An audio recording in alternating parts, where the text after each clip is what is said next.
So as I said, it's hard to put myself in like a box, but I feel like as a person, I've always lived by this motto, which is a Lana Del Rey motto, and it's basically for one of her songs where she talks about how she lives her life like a work of art.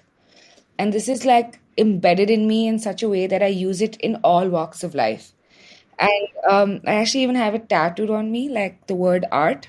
You want your outfits to have a point of view, right? Like Yeah. you want them to say something. It can't just be It cannot be normal. Like, I cannot be normal. I have to have something in my look that is, as I said, a conversation starter or like just unique in its way. It could be an accessory. It could be my makeup for the day. It could be my hairstyle. It could be, even if it's like a little brooch pin that I DIY'd for myself on, on my sweater or something.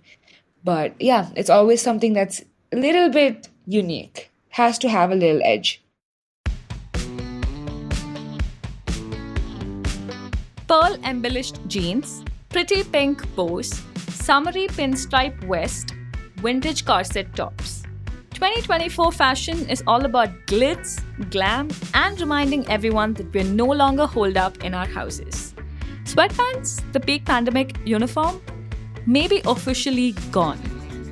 Today I'm joined by fashion features writer Garima Gupta, who's written extensively for India's top fashion magazines Vogue, Harper's Bazaar, and Elle, and Bangalore-based fashion stylist Aashita Mani, who styled for commercials, films, and everything in between.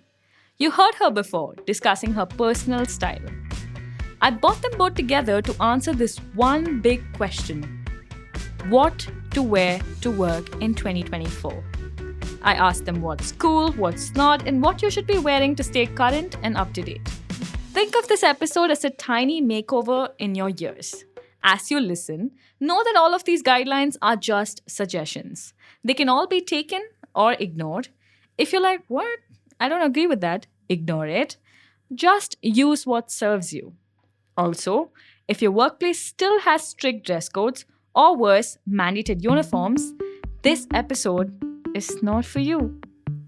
Plus, since it's fashion and there's a lot of ground to cover, we decided to do the What to Wear to Work as a series.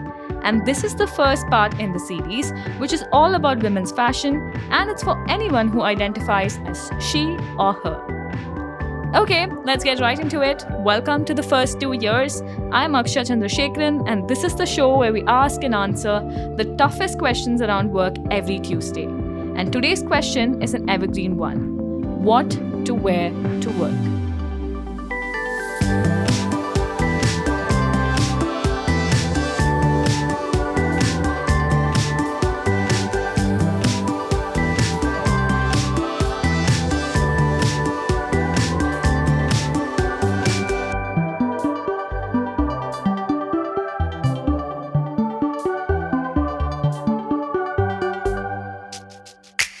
If you're someone who began your career in 2020, you probably have little to no experience showing up to your job in person. Many Gen Z workers, just like you, are experiencing their first ever office job. And they're romanticizing the idea of going into work, strutting through the office corridors, running meetings, doing small talk by the coffee machine, happy hours after work, all in person. It's thrilling, exciting, and just overall fun. Which is why they're dressing up like the main character in a 90s movie or a sitcom. That's corpcore or office siren, a viral trend on social media. A week of realistic workwear outfits. Hi, get ready with me for work. Hi guys, welcome to Get Ready With Me for Office. What I'd wear to my 9 to 5, part 2. By the way, core is an internet slang. You can add core as a suffix to any noun while trying to sum up a feeling, a trend, or a vibe. For example, Barbie core was really popular back when Greta Gerwig's Barbie released, where everyone was dressed up in pink and pointed heels. So it's a lot of Gen Z or even like young millennials, I would say, who are going back to the office or who are joining the workforce for the first time and they want to feel like they belong. So imagine Bella Hadid in a pinstripe shirt with a waistcoat on and these, rectangular rimmed glasses and a tight bun. That's like a perfect way to describe office core. And then they would have a strong eyeliner or this bold gold jewelry on. So essentially, tapping into what was quintessentially workwear to really mark your arrival in the workplace, to really feel like an adult at her big girl job. The idea is simple. If you have to come back to work, why not have some fun with it? It's also extremely reminiscent of the 90s, by the way, just dripping in nostalgia. If I have to give a reference, it would be Rachel Green from her early 90s. She was so feminine. She was so ahead of the curve, very strictly tailored, but there was always something unique about her. So if she would wear a pantsuit, it would come in a mint color. Like, who would imagine? It was like genius, fashion genius at its core. You know how I told you it's a vital internet trend? It's also one unique such trend that has found its roots on the runway and slowly trickled into the online world and picked up steam. So, what does it actually entail?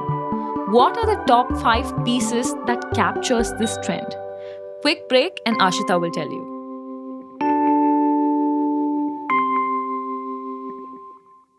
Hi, I'm Rahil Philippos. You're probably wondering who I am and why I'm interrupting this episode of the first 2 years, aka Tifty. I'm here to tell you about the Ken's Business News podcast. It's called Daybreak and it's been around for more than a year now.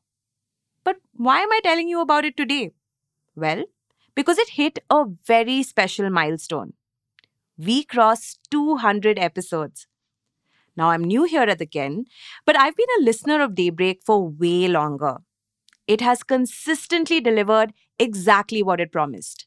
It didn't just give you business news, it gave you insight. I've been a journalist for about 4 years now, and I've worked at multiple news desks and even hosted a general news podcast. But business news has always been a little daunting. Daybreak changed that for me. 3 times a week, Daybreak host Snigdha was almost like a companion during my commute to work, which is why I'm stoked to be joining her as a co-host. You'll be hearing a lot more of me. Starting today, instead of 3, Daybreak episodes will drop 4 times a week: Monday, Tuesday, Wednesday, and Friday. And actually, my first Daybreak episode has dropped today. In it, I tell you all about how AI startups in India have been collaborating with political parties for the upcoming Lok Sabha polls. Do give it a listen. You'll find the link in the show notes of this episode. Thank you for listening. And now back to Akshaya. Okay, 5 pieces to channel your inner corp core. Back to Aashita. So the 5 things that I would say that you can really rock this feminine look would be: one is a blazer for sure, a really nice white shirt. Another thing would be, I think, if you want to add a little bit of flair in terms of fashion, use your dad's tie or your grandfather's tie. I think adding a tie but not wearing it in the conventional way could kind of, elevate your outfit a little bit. Maybe just putting it around your neck. I mean, there are 100 ways to wear it. You can just kind of Google it, like a scarf also you can wear it, That's a cool thing. Another thing would be your shoes. So when you are dressing down a bit, you have to kind of elevate your outfit with your accessories. So like I spoke about, it being your shoes or your bag. This needs to be a little bit more structured, like high-waisted trousers. Super cool. Definitely a staple. Can be worn all throughout the year and can be worn in multiple different ways. To reiterate, a blazer, a white shirt, tie, structured shoes or bag, you choose, and a pair of high-waisted trousers. Interestingly enough, all of this used to be exclusively reserved for men. And now it's no longer gendered. If anything, Corpcore is a hyper-feminine take on traditional workwear. Brands like Miu Miu and Simone Rocha are bringing back bows and pearls as accessories for these classical workwear outfits. Think of bows and ribbons. You'd immediately imagine schoolgirls. And pearls? You'd think of grandma. But here, pearls and bows are used in a not a girl, not yet a woman kind of a way. Another big exception to this trend is also that unlike most trends that become ins and outs in your wardrobe, these are good basics, like the foot soldiers of your wardrobe. It's usable all year round in many different environments and situations at different times of day and at different times of year. A good blazer and a tank top will go well in summer, all throughout fall and spring. And with a turtleneck, it's great for winter. It adds to your collection of rock-solid basics and becomes something you will love and wear a lot. Why would you want to spend on a whole new wardrobe when you can style individual pieces to make it work? You can still wear your crop top to work, like you would wear on a Sunday brunch, by just styling it differently. You can wear your crop top with high-waisted trousers and a blazer. So you have a little bit of midriff showing, but not too much.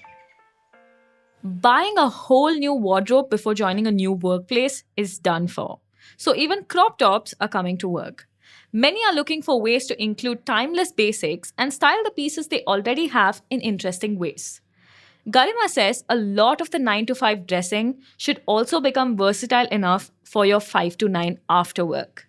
I love a vest, the waistcoats that are doing the rounds right now with a low-rise pant or a skirt or a bottom. That's great, and that's also great for going out. So if you dress it up a little bit for the night, it's a great party outfit also to have right now. Sustainability is at the center of Corpcore. Yup, it's deeper than you think. The business of fashion.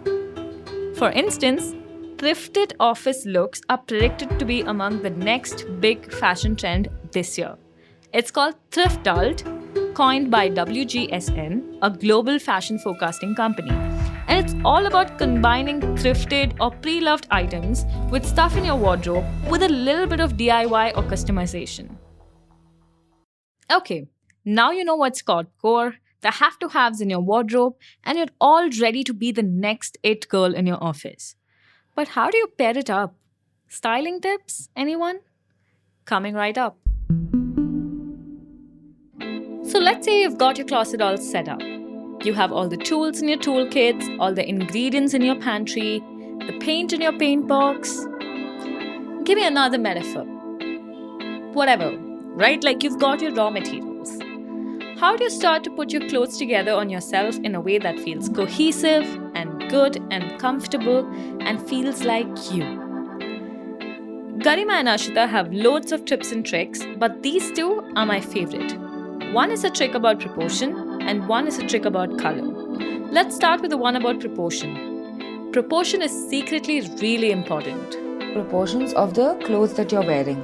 So if you're wearing an oversized blazer, how do you balance that out with a bottom that doesn't make it look like you're wearing really, really big clothes that don't fit you at all, or you're wearing your, dad's clothes or something like that? Sometimes you imagine an outfit in your head, and when you wear it, it just feels off. That's probably because you haven't gotten the proportions right. There's a lot of literature on this. For instance, in Amy Smilovic's book, The Creative Pragmatist, she explained this with the big, slim, and skin concept. In an outfit, it helps to have a little of each. Big is pretty self-explanatory, something chunky or oversized, but slim doesn't mean something skinny. It just means something narrower or tighter fitting. An oversized blazer is a big. A corset top is a slim. If you have too many bigs, you're drowning in your clothes, and if you have too many slims, it just looks boring. It's the variety that brings balance to the proportions that Aashita was talking about. Skin is about revealing a little bit of skin. Not in that kind of way, but it's like you're wearing a full-sleeve shirt, pushing up the sleeves of the shirt so you can see your forearm, or not buttoning up your shirt all the way up so you can style it with some jewelry. So, that's a fun trick. Big, slim, and skin. The other one about color is my favorite. It's an idea based on color theory to put together a harmonious outfit. You know how you want to introduce bold colors and be adventurous a little? Like hot pink or bright red? But you also want to balance it out with some other color to make it easy on the eye. The tendency is to neutralize it with black. But black is also a very bold color. In an effort to neutralize the outfit, you've simply paired two bold colors together. Another way is like to balance them out would be like to wear something that is more neutral with it. So you have a little bit of a pop, but you also have a neutral color that kind of puts all of them together. Like it could be white, it could be gray, it could be like a nice camel color, a tan color. Grey and camel. Two neutral colors to balance your outfit. Almost all colors can be paired with these two. These are just guidelines. It's good to know the rules before you break them. And if you're listening to this and you're like, wow, that's not what my closet feels like at all. I need a grey trouser right now and gotta get rid of everything and start all over again. Just don't rush into it. Go slow. If you do want to get new basics, just start small. Right shirt, right blazer, right pants, right tee, right skirt. But don't go out and buy them all at once and all in one place. Take time to find them, love them, and wear the hell out of them. Finding a thing that works for you takes time. And like Aashita says, it's also just about figuring out how to twist, manipulate, and wear what you already have. To make it easier for you, we have put together a Copcore mood board with all the outfits we discussed, so you can get a feel of what it looks like. Link in the show notes. Enjoy yourself. I hope this inspired you to take a look at your wardrobe in a new light or spark some new ideas in your mind. If it did, write to me with your top 3 recommendations for our Tifty audience at akshaya@the-ken.com and we'll add them to our mood board. Thank you so much for listening. You can write to me with feedback at akshaya@the-ken.com. The First 2 Years is produced from the newsroom of The Ken, India's first subscribers-only business news platform.